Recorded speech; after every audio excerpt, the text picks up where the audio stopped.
자, 오늘은 마태복음 22장 37절부터 40절 말씀입니다.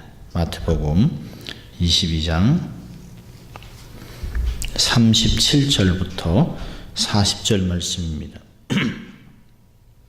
하나님의 말씀을 봉독해 드립니다.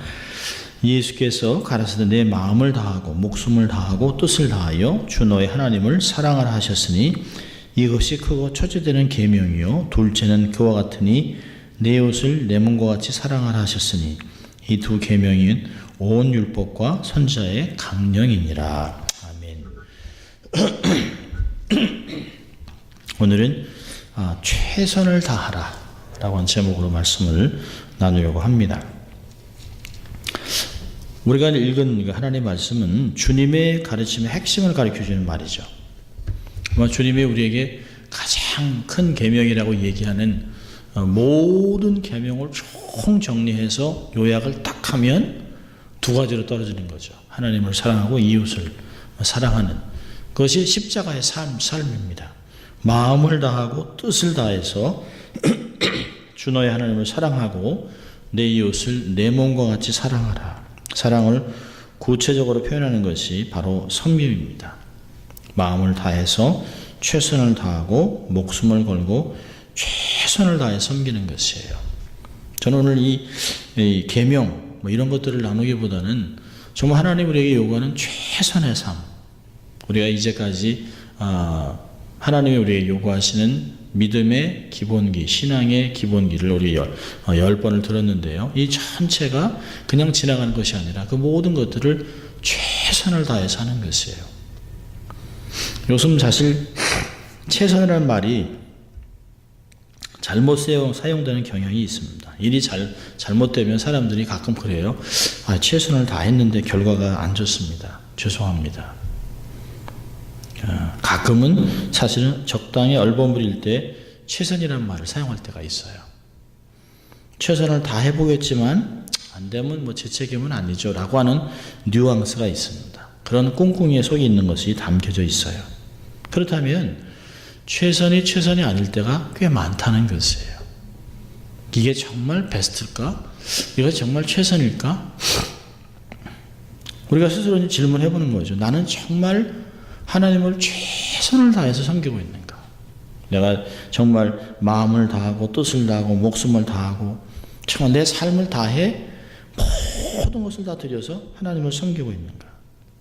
또 내 몸을 관리하는 거지 내 몸을 사랑하는 것 같이 정말 이웃을 정말 그렇게 최선을 다해 사랑하고 있는가?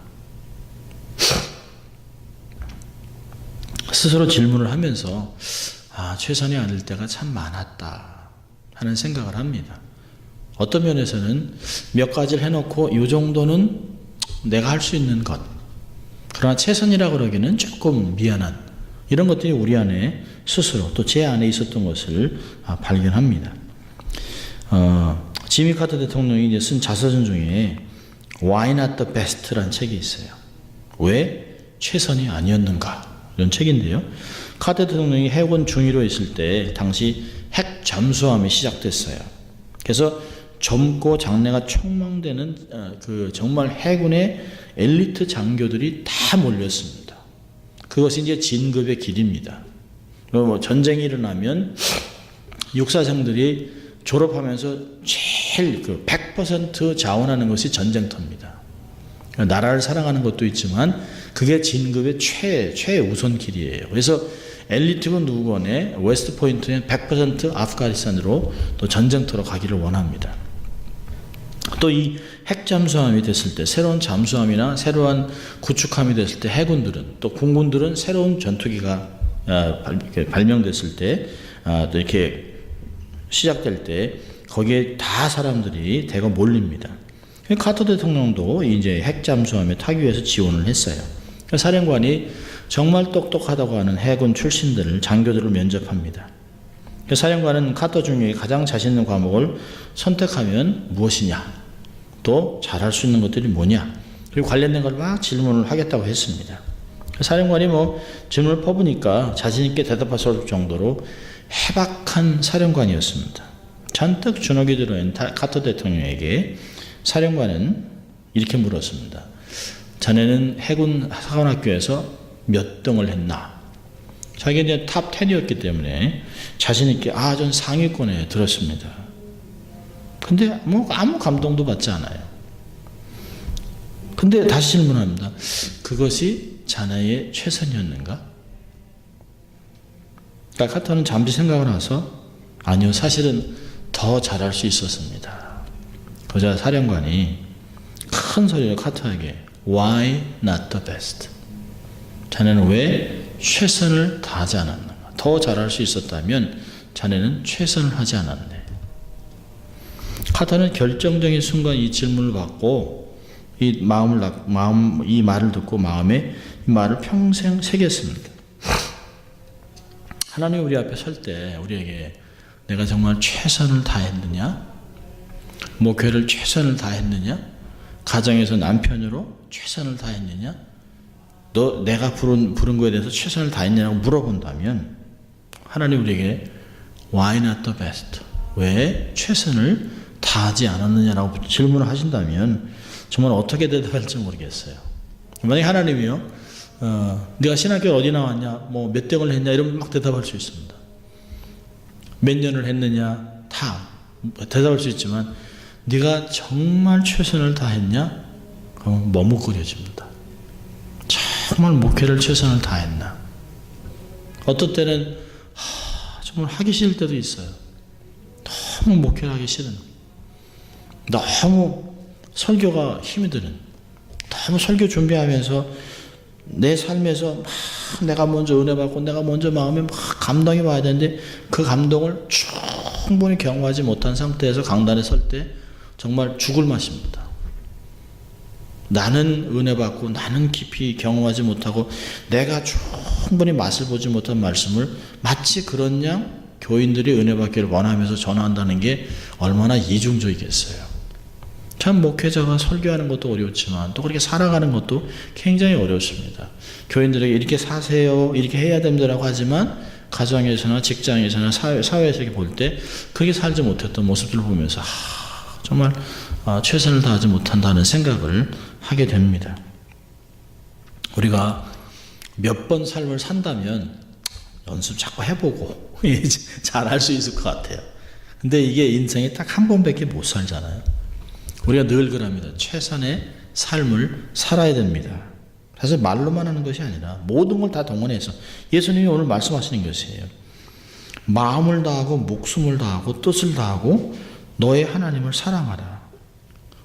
정말 이 모든 걸 다 동원해서 영혼과 영생을 걸고 하나님을 사랑하고 이웃을 사랑해야 된다는 것이에요.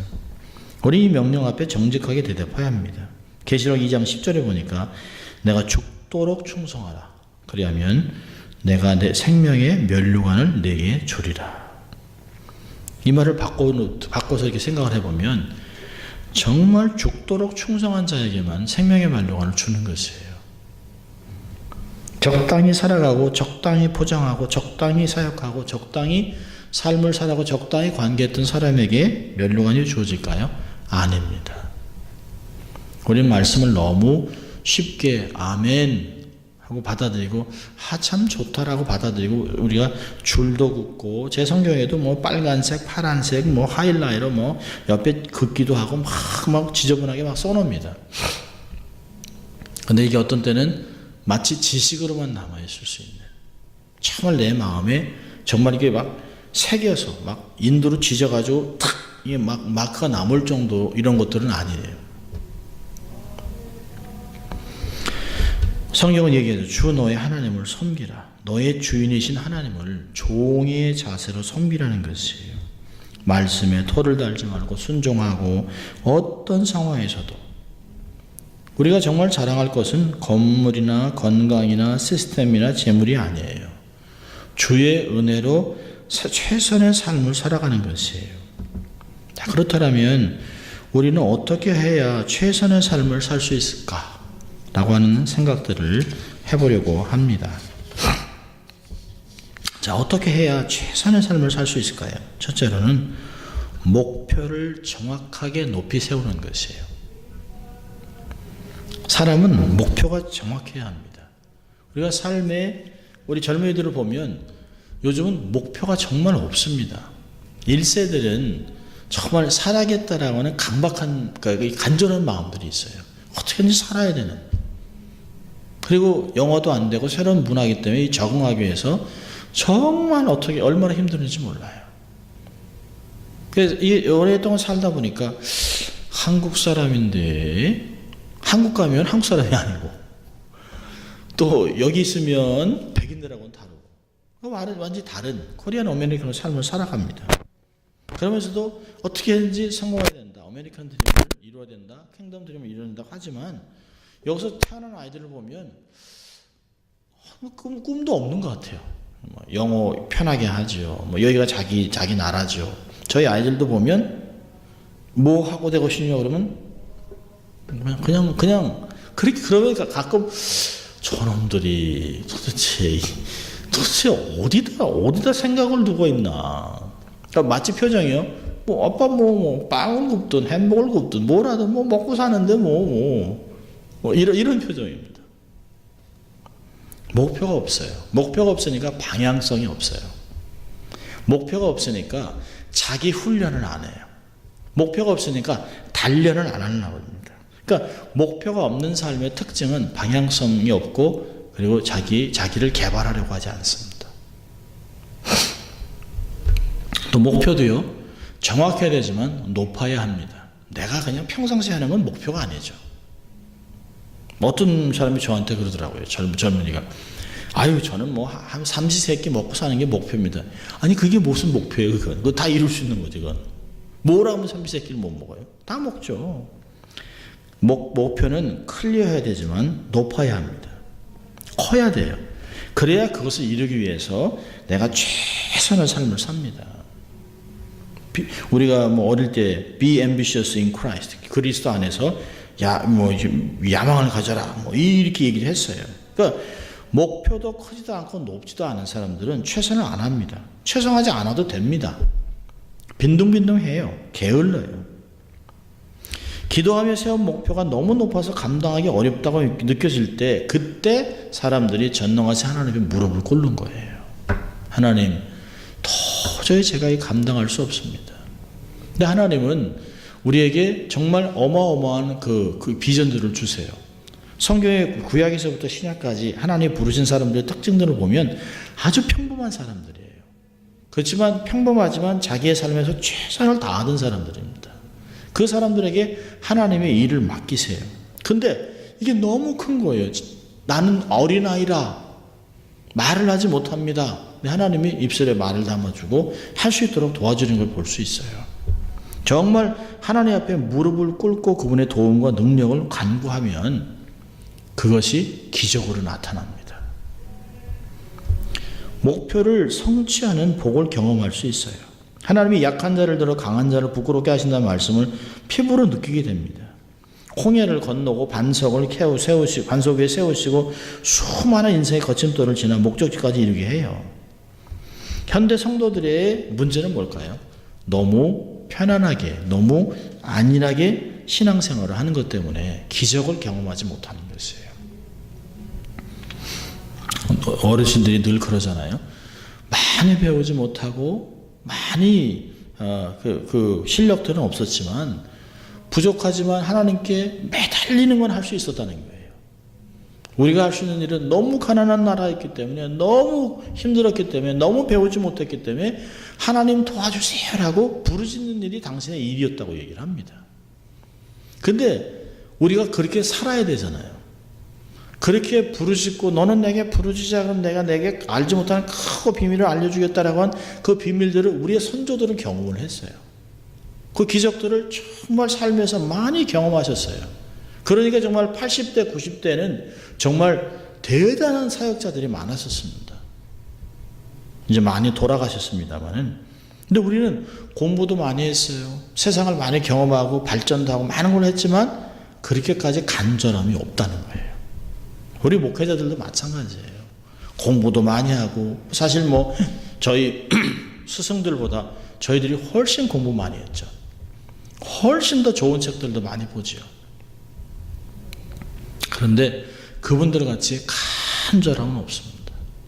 그냥 무릎으로 죽자 사자하고 기도하시고 그냥 하루 종일 하나님께 매달렸던 그런 선배들과는 다릅니다. 너무 많은 책이 있고 너무 인터넷에 좋은 것들이 있고 너무 많은 주석들이 있어요. 너무 해설서가 있습니다. 너무 쉽게 너무 편안하게 안일하게 신앙생활 하는 것 때문에 기적이 없어요. 내가 할 수 있는 낮은 수준의 것을 감당하려고 합니다. 도전하지 않는 젊은 세대, 꿈이 없어요. 도전하지 않는 사람들, 적당히 맞춰서 목표를 세우고 적당주의, 그러니까 크게 헌신할 필요도 없습니다. 내가 할 수 있으니까 그러니까 도움이 필요 없어요. 그럼 다니엘서에서 1장을 보면 1장 8절에 다니엘은 뜻을 정하고 왕이 먹는 산의 진미를 거부했다고 기록합니다. 나라가 망해서 바벨론에서 노예처럼 살아가고 있는데 희망을 잃지 않습니다. 하나님께 매달려요. 하나님이 싫어하는 것은 어떤 것은 입에 대지 않겠다고 합니다. 뜻을 정했어요. 그런 다니엘에게 하나님은 바벨론의 술객보다 10배나 뛰어난 지혜를 허락하셨어요. 그 친구들과 함께 세 명도 결단해서 살면서 기적을 경험합니다. 그러니까 다른 사람이 적당히 살아도 나는 그렇게 살지 않겠다라고 결단을 해야 돼요. 이 마음은 결단하지 않으면 풀어집니다. 마음은 가꾸지 않으면 황폐해져요. 어떤 희망의 꽃도 어떤 비전의 나무도 자라지 않습니다. 노력하는 것은 너무 중요해요. 나는 앞으로 남은 삶을 어떻게 살 것인가. 안 집사님도 이제 60이 넘으셨고 참 처음에 뵀을 때는 40대, 30대, 제가 30대 후반이었으니까 저희 교회 저 집사님들이 다 40대들 막 그냥 물불을 가리지 않고 일을 했죠. 물불을 가리지 않고. 근데 어느 한 순간부터 이제 그렇게 하기에는 조금 무리, 나이들을 얘기합니다. 오늘도 선배 목사님을 만나서 얘기하면서 송 목사가 벌써 50 후반인가? 예. 벌써? 몇 년 안 남았네. 그랬는데, 뭘 몇 년 안 남았습니까? 저는 10몇 년 남았는데요. 아니야, 그렇지 않아. 체력이 꺾여. 그러는데, 굉장히 좀 기분은 나쁜데요. 근데, 맞는 것 같아요. 어떻게 살라고 그래? 근데, 제가 오늘 설교를 준비한 말씀을 이렇게 툭 던지는데, 제가 깜짝 놀랐습니다. 송무사는 이제 남은 시간을 어떻게 살려고 그래? 제가 한번 이렇게 조용히 한번 앉아서 써봤어요. 나는 어떻게 살아야 할까? 남은 여생을 이제 앞으로 산 것보다는 훨씬 짧은 삶을 살 텐데 어떻게 살아야 할까? 막 열정으로 뛰던 것보다는 이제 체력으로 하는 일들이 점점 줄어들 텐데 나는 어떻게 해야 될까? 무엇이 나의 최선일까를 한번 생각해 봤었습니다. 아마 저는 이렇게 생각 없이 사는 것보다는 다르게 살 것 같습니다. 아마 이렇게 우리가 다시 한번 생각해보고 그럼 삶이 새롭게 바뀔 것이에요. 척 스윈돌 목사님이 쓴 책 중에 Living Above the Level of Mediocrity, 그 평범을 뛰어넘어 사는 삶이라는 제목이 있는데요. 보통 사람과 같이 살고 싶지 않는 것이 책의 전체적인 주제예요. 땅에 흩어진 곡식을 주워 먹고 벌레나 잡아먹는 병아리 같은 삶을 살 것인가, 아니면 비상에서 창공을 나르는 독수리같이 삶을 살 것인가. 독수리인데도 자신의 정체성을 잃어버리고 병아리로 살아가고 있지 않는가 하는 것이 그 책의 도전입니다. 인생의 가장 큰 낭비는 뭘까요? 인생의 가장 큰 낭비는 가능성을 수장시키는 거예요. 하나님이 주신 무한한 가능성이 있는데, 우리가 가끔 자녀들한테도 그런 얘기합니다. 야, 너는 이것도 할 수 있고 저것도 할 수 있고 이런 가능성이 있는데 왜 여기서 만족하려고 하느냐. 근데 우리가 또 똑같은 거예요. 하나님이 야, 너는 이런 가능성이 이렇게 할 수 있는데 왜 너는 자꾸 못한다 그러고 없다 그러고 안 하고 있느냐 라고 하는 것들을 들을지도 몰라요. 여러분, 할 수 없다라고 생각하면 모든 게 안 돼요. 할 수 있다 생각하면 길이 열릴 수 있습니다. 이건 내가 할 수 있겠다 하면 할 수 있는 방법들을 생각해요. 근데 일단 안 된다, 할 수 없다 그러면 아무 생각도 나지 않습니다. 기회가 주어지지 않아요. 할 수 있다. 가능성을 발견하고 다시 사용할 수 있도록 생각하고 길을 열어야 합니다.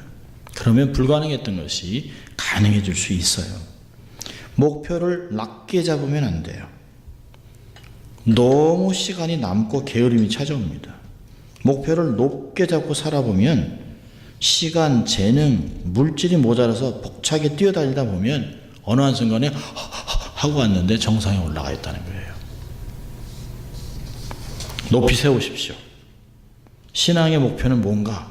예수 그리스도의 장성한 분량에 충만해지는 것이에요. 에베소 4장 13절에 그렇습니다. 내 삶에 그리스도가 충만해지길 바라는 것이죠. 이게 하나님의 비전입니다. 이게 성도들의 목표예요. 예수님을 닮아가는 것. 마음도 넓고 생각도 깊은 넉넉한 거인이 되는 것이에요. 우리가 이제 책을 많이 읽다 보니까 자꾸 이제 속독에 대해서 생각하고 어떻게 하면 이 주어진 짧은 시간, 눈도 막 침침해요. 옛날 같으면 책을 4시간 읽어도 껐도 없었습니다. 요즘은 1시간 읽으면 눈이 막 침침해가지고 어떻게 할 수가 없어요. 그래서 속독법을 자꾸 합니다. 근데 속독법의 원리가 뭐냐면 사람들은 책을 천천히 읽어야 잘 이해될 것이라고 생각하는데 아닙니다. 정반대입니다. 속독법은 내 실력보다 조금 높게 세우고 책을 읽으면 긴장하고 집중해요. 그럼 내용을 더 잘 파악합니다. 운동도 마찬가지예요. 우리의 헌금도 마찬가지예요. 봉사도 마찬가지예요. 내가 할 수 있는 것보다 조금 높게 잡는 것이에요. 하나님의 능력과 기적이 나타나야 할 수 있도록 기준을 세우세요. 그러다 보면 기도하고 능력과 기적을 경험하게 돼요. 그렇게 기도하다 보면 최선은 내가 현재 할 수 있는 것보다 조금 높게 잡는 것이에요. 높은 목표를 세우기 위해서 필요한 것은 하나님을 많이 경험해야 합니다. 믿음을 키워야 돼요. 그리고 용기가 필요합니다. 용기. 할 수 있다.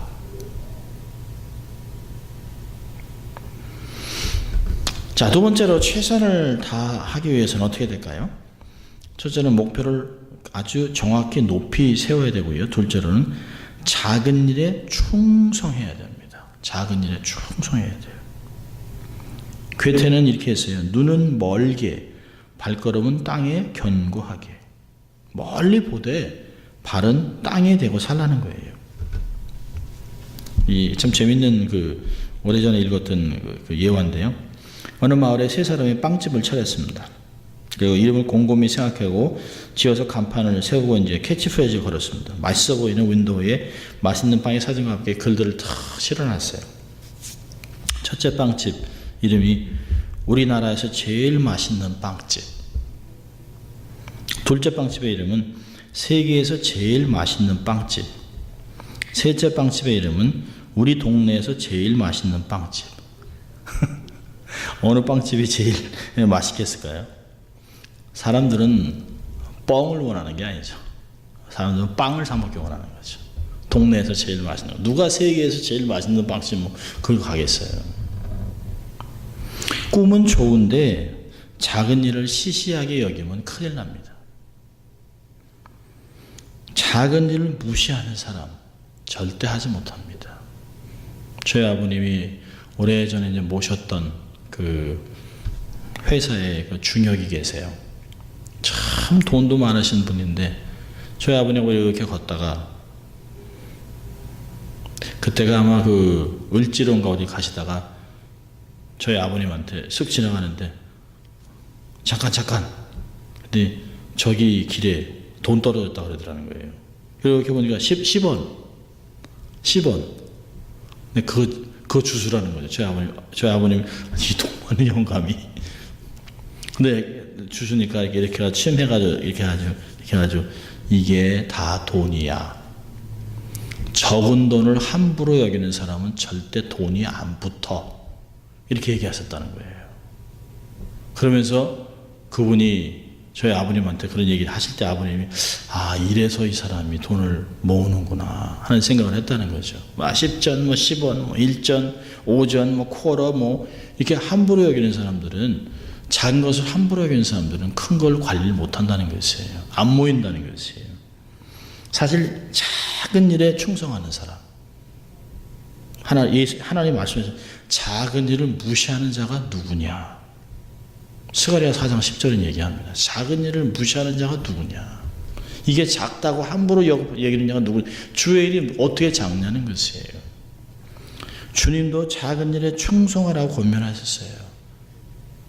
남의 것에 충성하면 내 것으로 주고, 선한 것에 하면 하나님 하고, 작은 것에 충성한 자에게 큰 것을 맡기신다는 것이에요.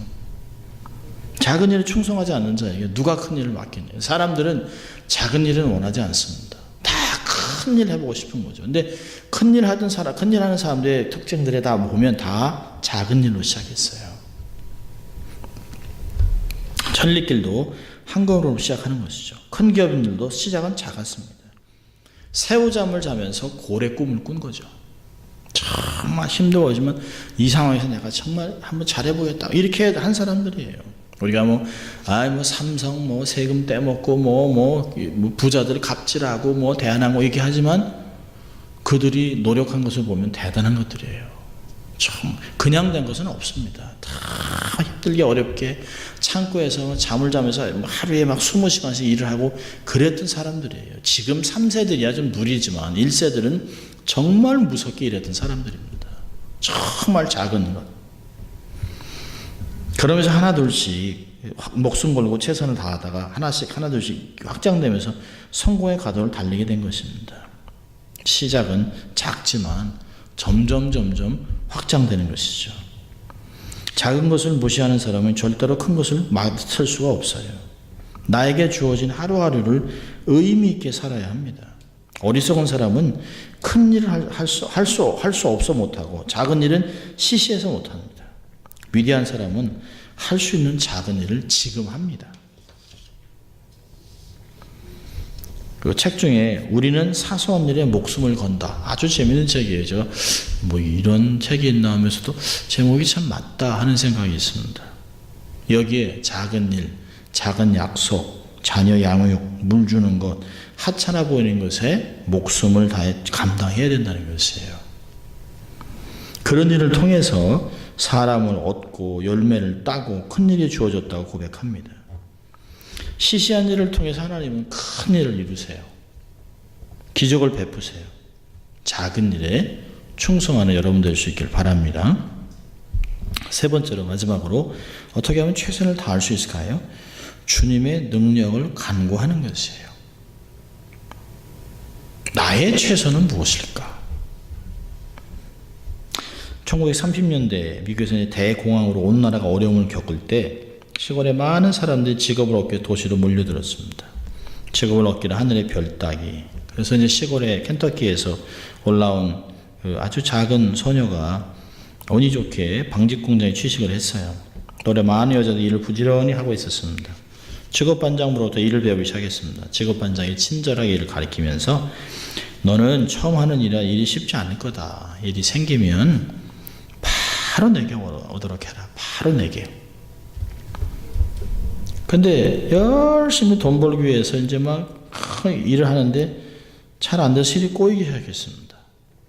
소녀가 바로 작업반장에게 가야 되는데 이런 것도 하지 못하면서 작업반장을 부르면 내가 뭐가 될까. 그리고 자기가 일을 하려고 하도 안 돼서 일이 너무너무 커서 기계가 서버렸습니다. 그래서 직업반장이 나타났어요. 그래서 직업반장이 와서 손쉽게 줄을 꼬인 걸 다 풀고 기계를 원상으로 다 복귀시켜 놨습니다. 그리고 물어봤습니다. 언제부터 이렇게 됐냐? 2시간 전부터요. 왜 나를 찾아오지 않았냐? 제가 최선을 다해서 고쳐보려고요. 작업반장이 소리를 버럭 지르면서 너의 최선은 내게 오는 거야. 너의 최선은. 내 최선의 최선이 아니고 나의 최선을 찾아야지. 우리도 보면 그렇게 살잖아요. 내가 해보려고 하는데 최선은 하나님께 가는 거예요. 하나님 도와주세요. 순간순간 결정할 때마다 턱턱하고 막힐 때, 내 실력과 내 경험이 통하지 않을 때가 있어요. 이리저리 머리 굴려도 답이 안 나올 때가 많아요. 그럼 어떻게 행동할까요? 이렇게 하고 저렇게 하고 최선을 다해서 누구를 만날까, 이렇게 해볼까, 찾아가 볼까, 이 방법을 찾아. 그건 최선이 아닙니다. 내가 할 수 있는 건 내 최선이 아니에요. 내가 할 수 없는 게 최선입니다. 나의 가장 최선은 할 수 없음을 인정하고 하나님께 빨리 나가는 것이에요. 우리의 최선은 경험이 아니에요. 실력이 아니에요. 인맥이 아니에요. 창조주 하나님이 나의 최선입니다.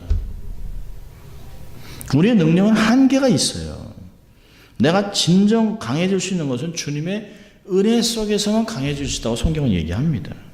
에베소 6장 10절에 정말로 너희가 주 안에서와 그 힘의 능력으로 강건하여지고, 우리가 강해질 수 있는 방법은 주님께 나가서 주님의 은혜를 입는 것이에요.